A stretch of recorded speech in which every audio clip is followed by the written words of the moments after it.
Dear students, आइए पाचन तंत्र के बारे में जानते हैं। मनुष्य का पाचन तंत्र कैसे कार्य करता है।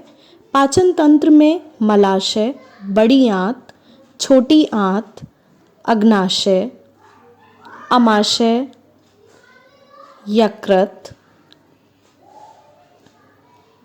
ग्रास नली एवं मुख गुहा जिसमें कि लार ग्रंथियां होती हैं, ये सभी सम्मिलित होते हैं। जब हम भोजन करते हैं तो भोजन सबसे पहले मुख में जाता है और दांतों के द्वारा छोटे टुकड़ों में पीस दिया जाता है। इसी समय इसमें लार ग्रंथियां लार को मिला देती हैं। इस लार में अमाइलेज नामक एंजाइम पाया जाता है जो कार्बोहाइड्रेट को छोटे छोटे अणुओं में तोड़ देता है। इस प्रकार कार्बोहाइड्रेट का पाचन मुंह में ही स्टार्ट हो जाता है। सलाइवा के मिलने से ये भोजन मुलायम हो जाता है। इसको हम बोलस कहते हैं। ये भोजन जीभ के द्वारा ग्रास नली में पहुंचा दिया जाता है।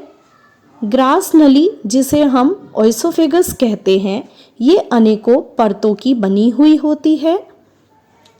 इसकी परतें ग्रास नली में एक विशेष गति प्रदान करती हैं।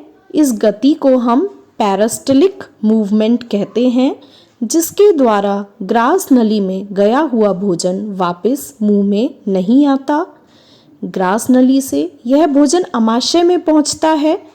अमाशय को विभिन्न भागों में बांटा गया है। अमाशय की दीवारें एक म्यूकस को स्राव करती हैं।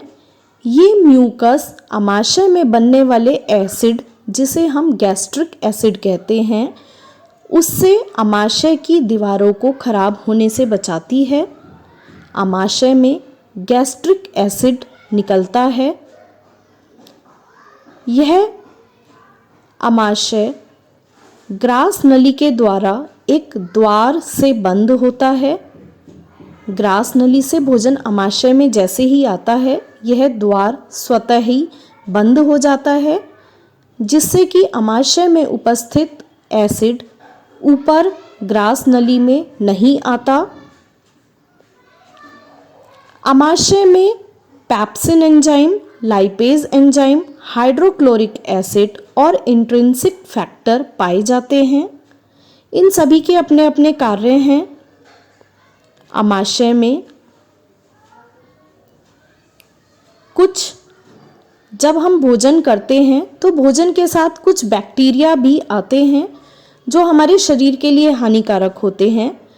अमाशय में जो हाइड्रोक्लोरिक एसिड बनता है वो इन बैक्टीरिया को मार देता है, जिसके कारण भोजन हमारे लिए पूर्णतः सुरक्षित हो जाता है। अमाशय में पेप्सिनोजन नामक एंजाइम पेप्सिन में बदलकर प्रोटीन को सरल अणुओं में तोड़ देता है।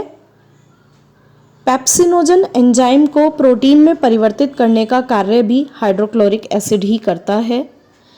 इसके अलावा गैस्ट्रिक लाइपेज एंजाइम अमाशय में पाया जाता है। ये लाइपेज एंजाइम वसा को फैटी एसिड में बदल देता है। फिर भी वसा का जो पूर्ण पाचन होता है वह छोटी आंत में ही होता है।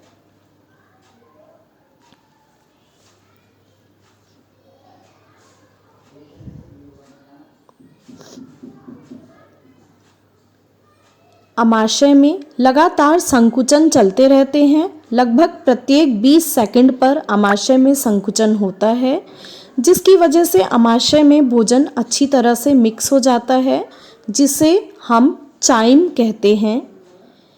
ये चाइम यानी कि अमाशय में पचा हुआ भोजन एक दोबारा से एक द्वार के द्वारा छोटी आंत में पहुंचता है।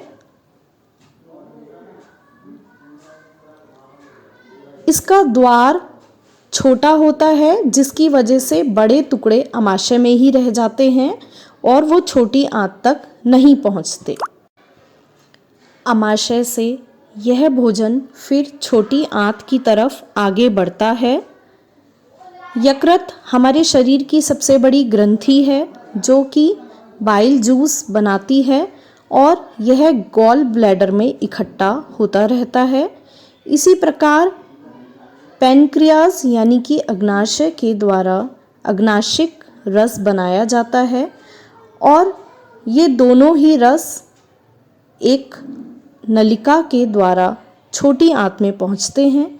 छोटी आंत भी हमारी 3 हिस्सों में बटी हुई है जिन्हें हम ड्यूडेनम, जुजिनम तथा इलियम के नाम से जानते हैं। छोटी आंत के आखिरी भाग को हम इलियम कहते हैं।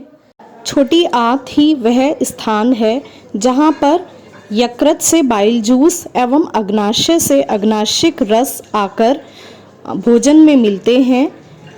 अग्नाशिक रस में प्रोटीन, कार्बोहाइड्रेट एवं वसा तीनों को पचाने वाले एंजाइम होते हैं जिसके द्वारा ये तीनों पोषक तत्व पच जाते हैं। इसी के साथ साथ यकृत से निकलने वाला बाइल जूस वसा के पाचन में सहायक होता है। इस प्रकार भोजन का संपूर्ण पाचन छोटी आंत में ही होता है। छोटी आंत की आंतरिक दीवारें अनेकों फोल्ड की बनी हुई होती हैं। इन फोल्ड्स में छोटी छोटी उंगलियों जैसे उभार होते हैं जिन्हें हम विलाय कहते हैं। ये विलाय,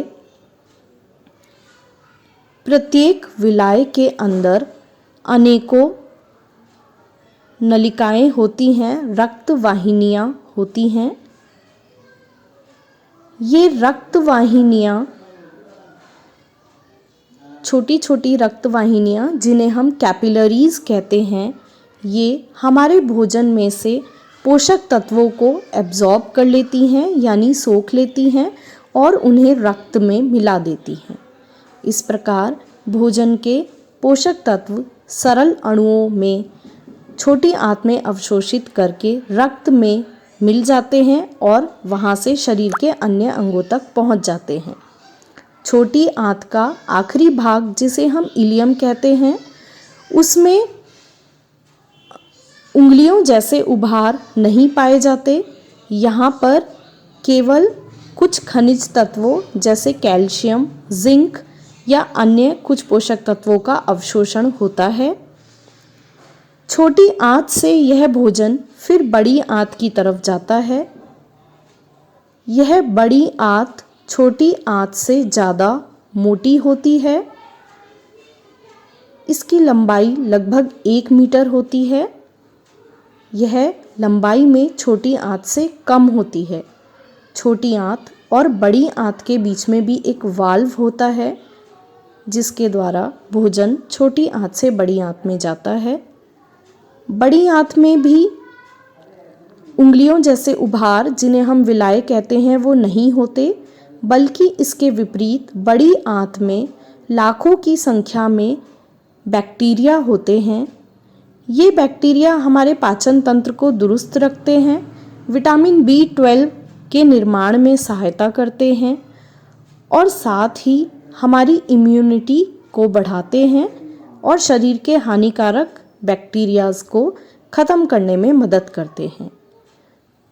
बड़ी आंत में भोजन एक विशेष प्रकार की गति के द्वारा आगे बढ़ता है और इसी समय भोजन में उपस्थित जल को बड़ी आंत के द्वारा सोख लिया जाता है और भोजन लगातार सख्त लुगदी में परिवर्तित होता जाता है।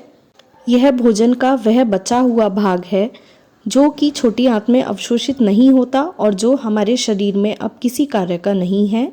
इसको मल के रूप में बड़ी आंत के आखिरी भाग द्वारा बाहर निकाल दिया जाता है।